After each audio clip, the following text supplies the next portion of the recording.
Morning students, आज हम आपको बॉटनी चैप्टर नंबर 9 स्टार्ट कर रहे हैं, photosynthesis.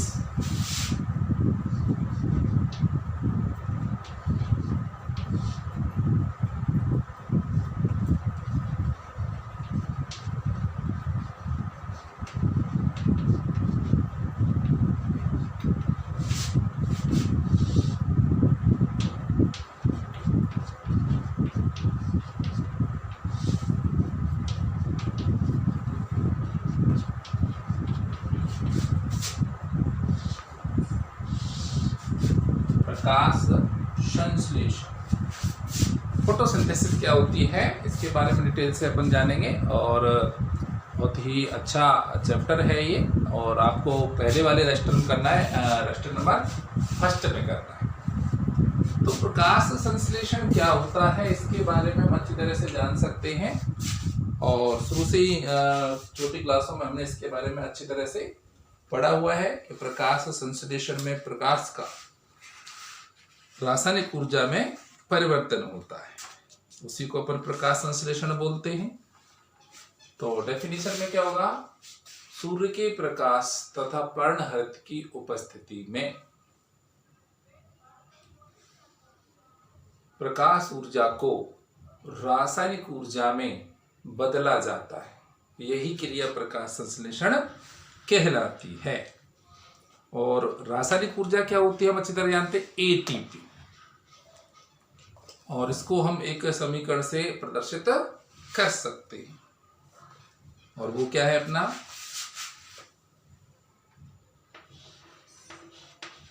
6U2 + 12H2O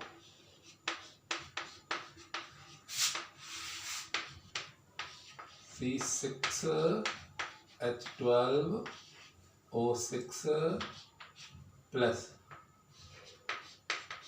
6H2O + 6O2,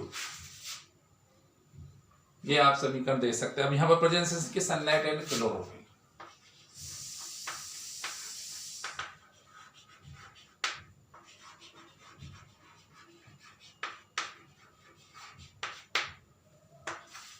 ये अपने प्रकाश संश्लेषण की साधारण सबसे सिंपल परिभाषा होती है कि पर्णहरित तथा सूर्य के प्रकाश की उपस्थिति में कच्चे पदार्थ के रूप में भूमि से जल और वातावरण से, वायुमंडल से कार्बन डाइऑक्साइड कच्चे पदार्थ के रूप में अवशोषित की जाती है, और उससे कार्बोहाइड्रेट का निर्माण होता है, साथ में जल वाष्प निकलती है और ऑक्सीजन निकलती है, यही क्रिया प्रकाश संश्लेषण कहलाती है। ये उसका अपना समीकरण रहा। अब इसको इंग्लिश में सुनेंगे और अच्छी तरह से कि समझेंगे कि इंग्लिश में इसकी क्या डेफिनेशन दी गई है। All green plants, it means chloroplast, और due to the presence of sunlight, due to the presence of sunlight and chlorophyll, light energy is converted into chemical energy. Light energy is converted into chemical energy in the form of ATP, is called photosynthesis. In this process, use water and carbon dioxide as a raw material. CO2 absorbed from atmosphere and water absorbed by root to form carbohydrate. Also release oxygen and vapor. This process is called photosynthesis as it is shown by this chemical reaction. Clear. अब आगे बढ़ते हुए, ये जो अपना प्रकाश संश्लेषण की जो क्रिया है और ये समीकरण है वो जॉन इंजनहाउस ने दिया था।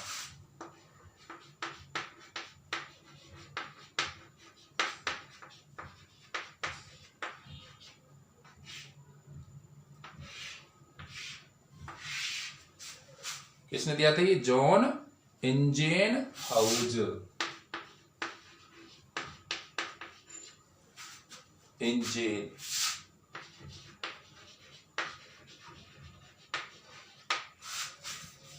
This chemical reaction of photosynthesis is propounded by John Ingenhousz. Next में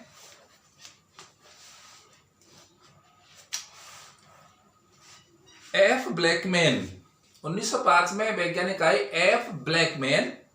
इन्होंने बताया कि प्रकाश संश्लेषण की क्रिया में प्रकाश की आवश्यकता ही नहीं होती। प्रकाश संश्लेषण क्रिया में प्रकाश की आवश्यकता ही नहीं होती, बल्कि एक जैव रासायनिक अभिक्रिया होती है, और ऐसी जैव रासायनिक अभिक्रिया को बोलते हैं अप्रकाशिक अभिक्रिया।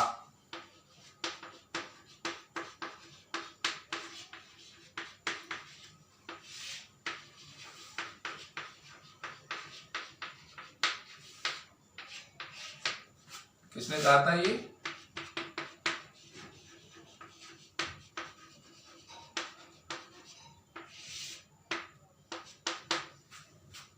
उन्नीस सौ 5 में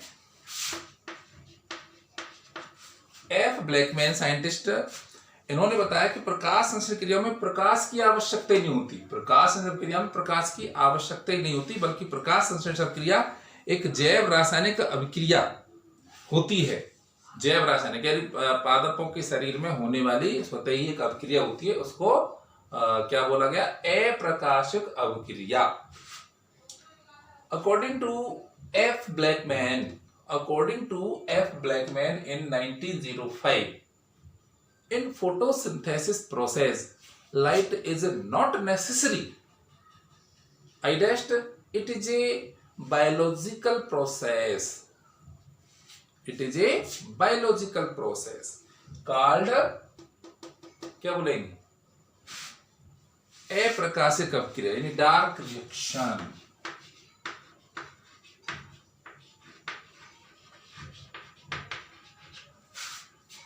ये कहा था एफ ब्लैकमैन ने, अप्रकाशिक क्रिया, light reaction and dark reaction. इन्होंने सबसे पहले ये बताया कि वास्तव में जो प्रकाश संश्लेषण की अभिक्रिया है वो 2 चरणों में पूरी होती है। एफ ब्लैकमैन ने क्या बताया?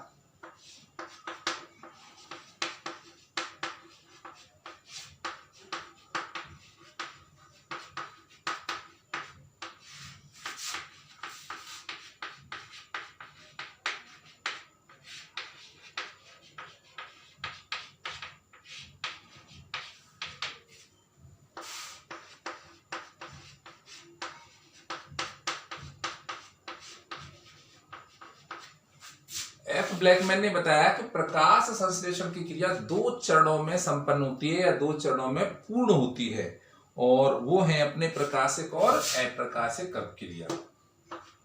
Number 1 प्रकाशिक,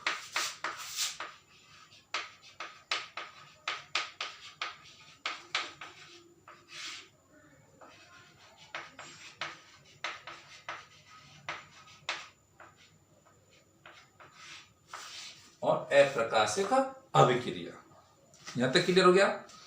first of all F Blackman also told about photosynthesis process is complete into 2 steps. F. Blackman said to be the photosynthesis process is complete into 2 steps. First step is light reaction, second is dark reaction.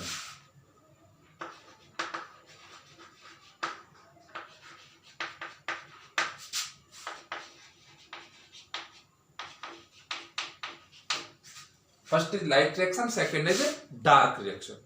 ये भी किसने बताया? F Blackman. ठीक,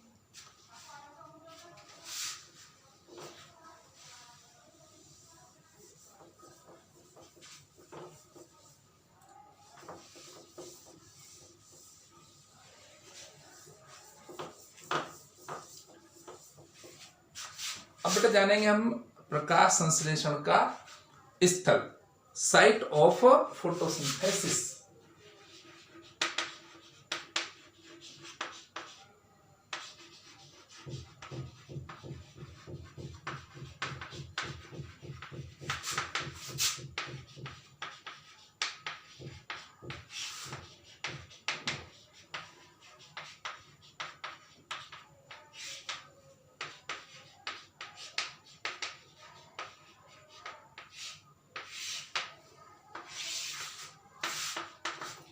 प्रकाश संश्लेषण का स्थल, कि प्रकाश संश्लेषण अभिक्रिया कहाँ संपन्न होती है।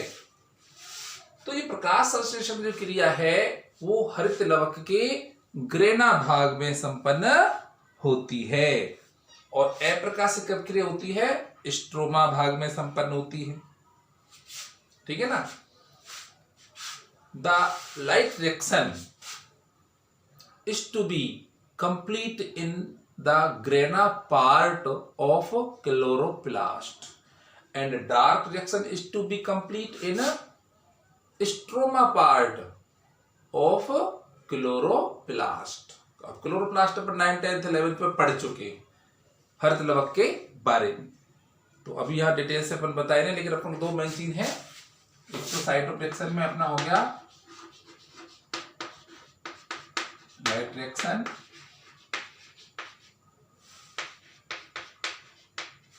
और डार्क रिएक्शन।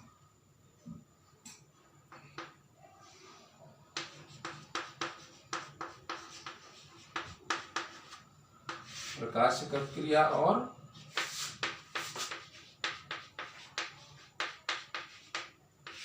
अप्रकाशिक अभिक्रिया। तो अपन ये मान लेंगे अप्रकाशिक और प्रकाशिक अभिक्रिया जो है वो कहाँ होती है, क्लोरोप्लास्ट के, एक तो होती है ग्रेना पार्ट में और दूसरी होती है थाइलेकोइड वो स्ट्रोमा पार्ट में होती है।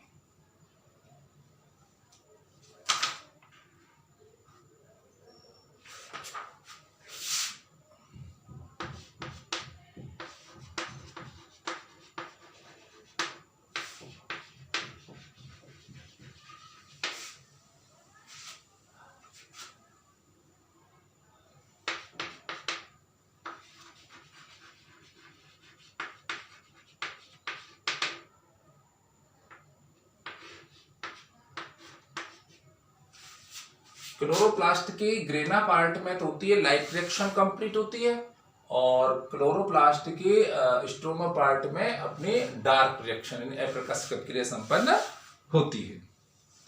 अब हरित लवक के बारे में हम सभी जानते हैं, ये कोशिका का क्या है, दोहरी झिल्ली युक्त कोशिका।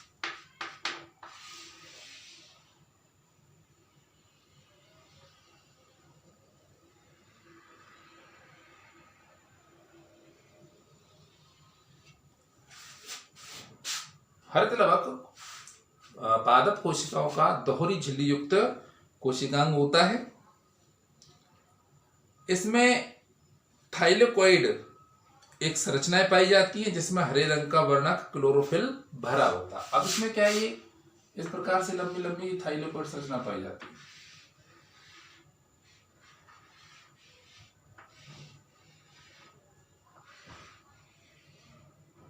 ये क्या है अपने thylakoid.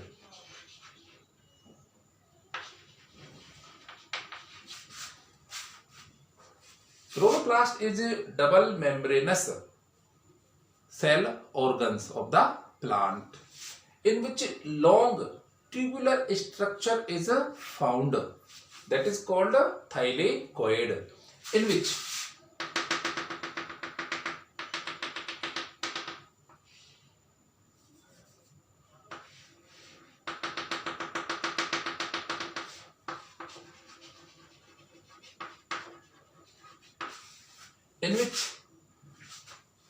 pigment chlorophyll is filled up।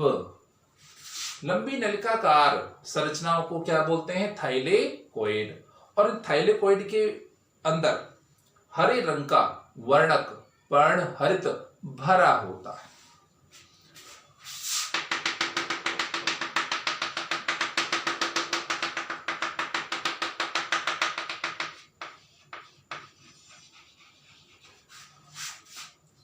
इसमें जो तरल भरा होता है उसको क्या बोलते हैं अपन, stroma. In which liquid substance filled up is called stroma.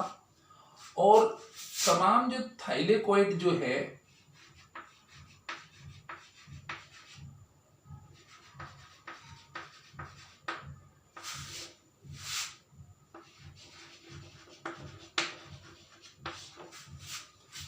अब tubular structure which is called thylakoid arranged one by one as a group of coin called grana. Many thylakoid arrange one by one as a group of coins, या जो ढेरी जो होती है called grana. तमाम thylakoid एक के ऊपर एक नलिकाकार सिक्कों की ढेरी के रूप में जमा हो जाती हैं, तब इनको क्या बोलते हैं? ग्रेना. क्लियर हो गया? तो अपनी लाइट रिएक्शन जो है कहाँ कंप्लीट हो रही है? In grana part. Light reaction is to be complete in grana part and dark reaction is to be complete in stroma part. तो जो ग्रीन कलर का जो सब्सटेंस जो पिगमेंट है क्लोरोफिल, वो किसके अंदर फिल्डअप होता है? अपने ये ट्यूबुलर जो स्ट्रक्चर है इनके अंदर फिल्डअप होता है. यहां तक क्लियर हो गया? तो साइट ऑफ फोटोसिंथेसिस क्लियर होनी चाहिए, light reaction and dark reaction.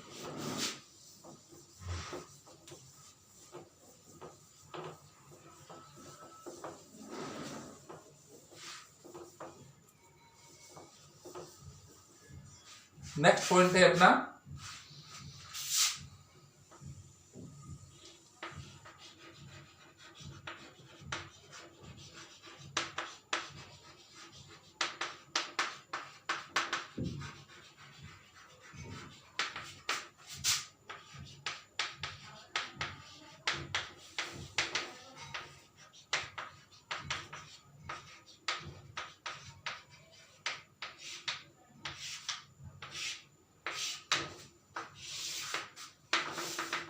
प्रकाश संश्लेषी वर्णक. तो ये प्रकाश संश्लेषी वर्णक फोटोसिंथेटिक जो पिगमेंट है, how many types of photosynthetic pigments are found in the cells of plants which are responsible for the photosynthesis and provide different color in various plant part. अब जो प्रकाश संश्लेषी वर्णक है तो मुख्य रूप से किस में काम आएंगे?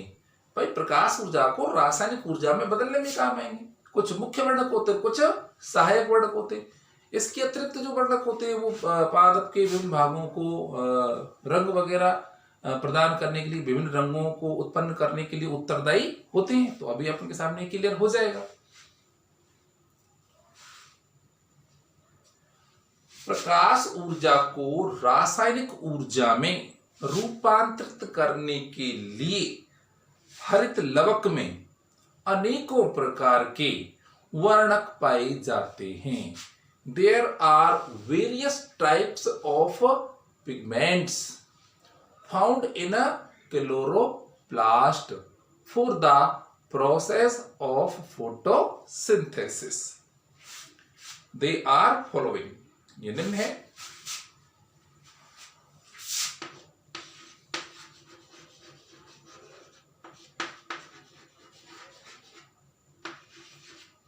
Chlorophyll, phycobilins,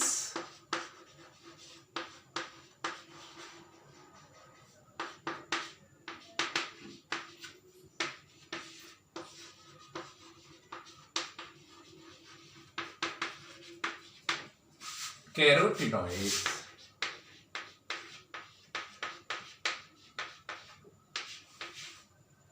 वर्णहरित,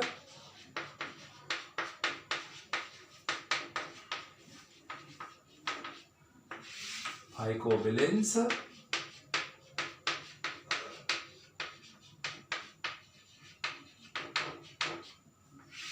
and carotenoid. तो ये तीन प्रकार के जो प्रकाश संश्लेषी वर्णक हैं जो पादप में पाए जाते हैं.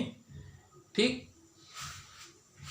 इन सभी में क्लोरोफिल जो है वो मुख्य वर्णक होता है. In which chlorophyll is the main pigment. जबकि अन्य जो वर्णक हैं वो कैसे होते हैं? सहायक वर्णक. इन सभी वर्णकों में क्लोरोफिल जो है, पर्णहरित जो है, वो तो क्या है? मुख्य वर्णक है. और अन्य जो है वो क्या है? सहायक वर्णक. In which chlorophyll is the main pigment and other is accessory. Other is accessory pigment help to the chlorophyll. Clear? अब जो क्लोरोप्लास्ट है, अब स्ट्रक्चर की बात कर रहे हैं पर अभी आपको समझाई थी, तो क्लोरोप्लास्ट का जो आधारी भाग होता है उसमें लिपिड और प्रोटीन की इकाई झिल्लियों से निर्मित नलकीय तंत्र पाया जाता है। अभी हमने डायग्राम बनाया था,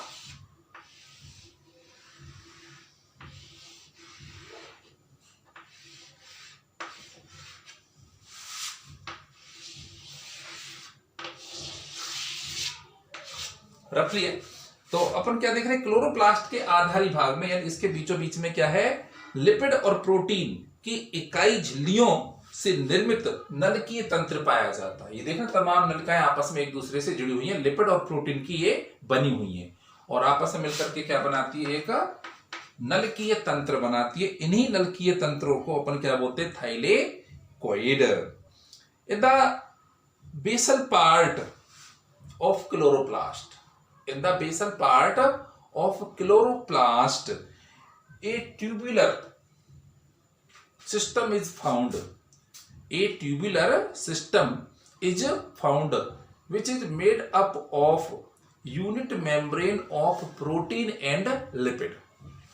In the basal part of chloroplast there are a tubular system is found which is made up of or consist by unit membrane of protein and lipid called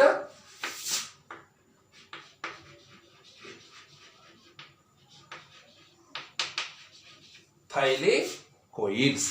इनको अपन क्या बोल रहे हैं, थाइलेकोइड बोल रहे हैं। ठीक, इन्हीं नलकीय संरचनाओं में हरे रंग का वर्णक क्लोरोफिल भरा होता है। ये अपन अभी बता चुके हैं। इन्हीं नलकीय तंत्रों के बीच में, इन्हीं नलकीय तंत्रों के बीच में हरे रंग का वर्णक क्लोरोफिल भरा होता है। In these tubular system A green colour pigment chlorophyll is filled up. ये मैंने आपको समझा चुका हूं। अब इसके ऊपर अभी जस्ट मैंने समझाया था, ये क्या मिलेंगे, अनेकों थाइलेकोइड जब एक के ऊपर एक सिक्कों के ढेर में व्यवस्थित हो जाते हैं, इसको ग्रेना बोला जाता है। ये हो चुका है। मुख्य बात है, हम सभी अच्छी तरह जानते हैं, पर्णहरित के कारण ही पत्तियों का रंग हरा होता है। Due to the presence of chlorophyll leaves are green in color. Due to the presence of chlorophyll pigment, all leaves are green in color. इन वर्णकों के द्वारा जो दृश्य स्पेक्ट्रम है, ये जो अपन प्रकाश को देख रहे होते हैं, ये भी प्रकाश है, अपन इसको भी देख रहे हैं, तो ये क्या है, दृश्य स्पेक्ट्रम। ये क्या है, अपना विजिबल स्पेक्ट्रम है। तो इस दृश्य स्पेक्ट्रम में बैंगनी, नीले और लाल,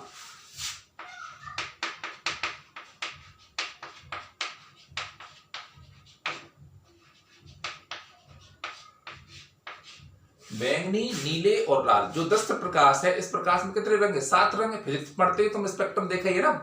तो क्या होता है, बैंगनी, नीले और लाल रंग का जो प्रकाश है उसको अवशोषित कर लिया जाता है, उसको अवशोषित कर लिया जाता है। और इनकी जो तरंग दैर्ध्य है वो होती है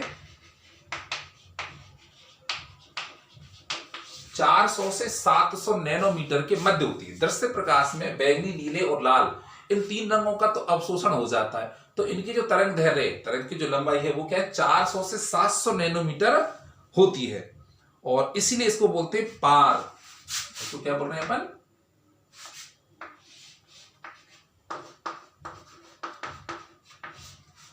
पार बोलते हैं। पार का मतलब हो गया फोटोसिंथेटिक एक्टिव रेडिएशन। इसकी हिंदी नहीं है, photosynthetic active radiation. By these pigment in visible light, they absorb violet, blue and red color. These pigment absorb violet, blue and red color of the visual light. Its wavelength is 400 to 700. It's wavelength, ये जो colour है इनकी wavelength कितनी होती है 400 to 700 nanometre. So it is called photosynthetic active radiation. जो visual light है उस विजुअल लाइट में इनका तो एब्जॉर्प्शन हो जाता है और इनकी जो वेवलेंथ है तो वो होती है 400 टू 700 के बिटवीन, इसीलिए इसको बोला जाता है फोटोसिंथेटिक एक्टिव रेडिएशन पार। तो आज इतना शॉर्ट में ही बताएंगे अपन, ज्यादा जल्दी भागने की जरूरत नहीं है। अपना 60% सिलेबस हो चुका है, लेकिन ये चैप्टर तो पढ़ाने ही पढ़ाने, ये नहीं हटेंगे आपके सिलेबस में। जो पढ़ा दिया उनमें से हटने की संभावना है और जो नहीं पढ़ाया है वो 2 यूनिट तो मैंने छोड़ ही रखी है, तो ये यूनिट तो श्योर है ही है। तो मैं बहुत स्लो चलूंगा, अच्छी तरह समझ लेंगे, कोई भागने की इसमें जरूरत नहीं। ठीक है, आज के लिए बहुत है। Thank you.